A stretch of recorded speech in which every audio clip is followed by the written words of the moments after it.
Alright, do you have the equilibrium knowledge to tackle this problem? Good. Nick's shaking his head yes. So we have an initial concentration and we have an equilibrium constant. We're not going to worry about the formula of acetic acid.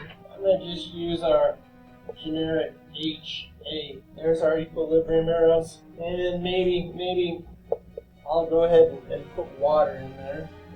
So it'll look like our nice standard acid dissociation occurring in aqueous solution. So we imagine that initially that there could be none of this from the acid.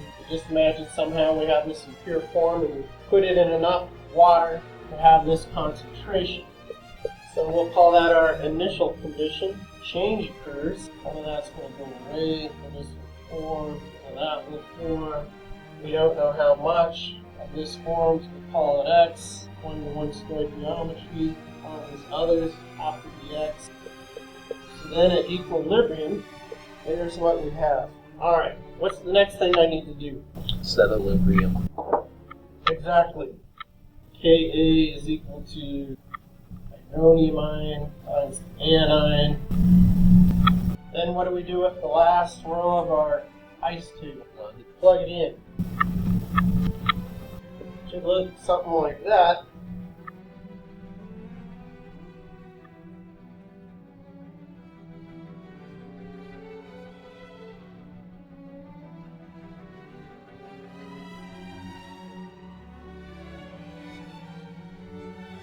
So I'm distributing my Ka through those parentheses, and I've taken them to the other side all at once. Oh, I'm sorry I did that so horribly. So 0.3 times 1.8 times 10 to the negative fifth, 5.4 times 10 to the negative sixth equals 0. So now I have a second order polynomial, right? And that's dandy because we all know what equation? Yeah, the quadratic, which is obsolete if you have one of these apps. So on my calculator for the A term, I enter a 1. For the B term, I enter 1.8 times 10 to the fifth, 1.8 times 10 to the negative fifth. For my C, I want to enter a negative 5.4 times 10 to the negative 6. So I've entered all these terms into the quadratic on my calculator and I hit solve. And I get two values for x. That should be more digits than what I need.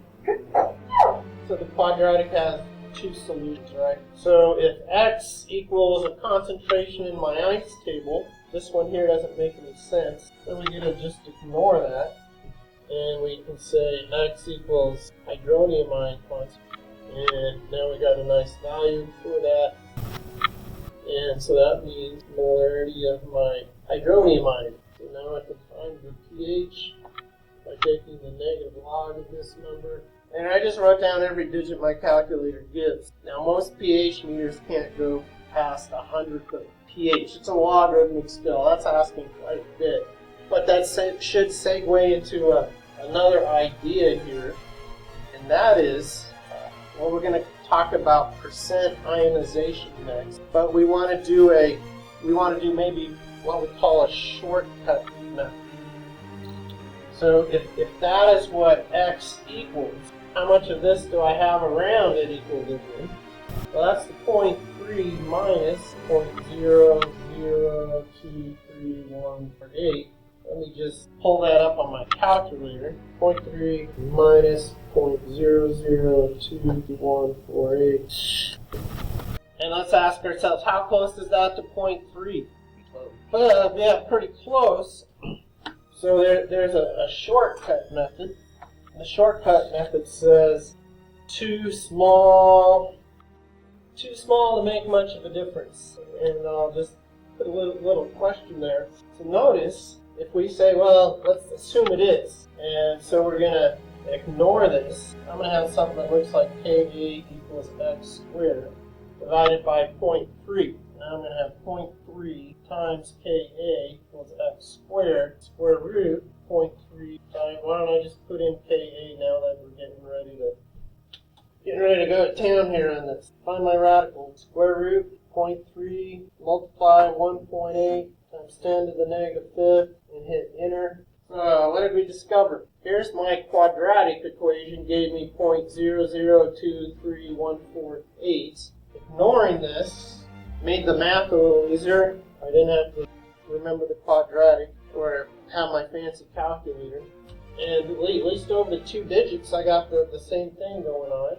And then there's a little change there. This is in my calculator right now. Why don't I find the negative log in that number? And so over here, if I was going to go pH, it goes negative log of 0.00279. So that's pretty close. It's within the accuracy of a pH meter. So I think your Alex homework has at least one problem on what would be an approximation. This is an approximation. Then of course you can take this number and you could subtract it from 3 and then take something like that times your Ka and take the square root of that. And if you did that multiple times, that would be a successive approximation, which is probably beyond what we want to do here. But I wanted to point out, if you have a relatively concentrated solution and a small equilibrium constant, you can sometimes get away with ignoring this, and that makes the math easier. So what did we do here today? Find pH of a solution. From a concentration and a If, and then we found cheap if. cheat. You skip steps. We found a way to work easier. Alright, so here's what we did. And this might be an equilibrium chapter review, just a tiny bit. Using an equilibrium constant, a Ka, to calculate a pH. So we made our ice table, and then we placed equilibrium variables, that last row of the ice table, into the Ka expression, and then we solved for x. So I want to use this example we just did to illustrate this thing called percent ionization. Percent ionization is fairly straightforward, and this is for a weak acid. If we know the initial concentration and we know the hydronium ion concentration, it's just this ratio times 100. So this looks like formic acid, and looks like a pH around 3. It's going to be 2 point something. I'm going to just pull out my calculator and go log 4.2 times 10 to the negative 3. If it was 1 times 10 to the negative 3, it'd just be 3. But since it's 4.2, it's going to be a little less than, how about 2.37? And we see only 4.2% ionized. So let's do this for our 0.3 molar acetic acid solution. We know our hydronium ion concentration, so we might call this percent ionized. Pull out our calculator, 4.002 moles. So if we have a 0.3 molar solution of acetic acid, only a fraction of a percent ionized, 0.77%. That means very little went over here. That might be why it was so easy to use our shortcut and say, let's just ignore x. Okay. If we did that, with that percent ionization with a strong acid, the percentage should be higher, correct? Or am I misinterpreting? Should be. It's hard to finish. It all transfers over. That's what makes it a strong acid.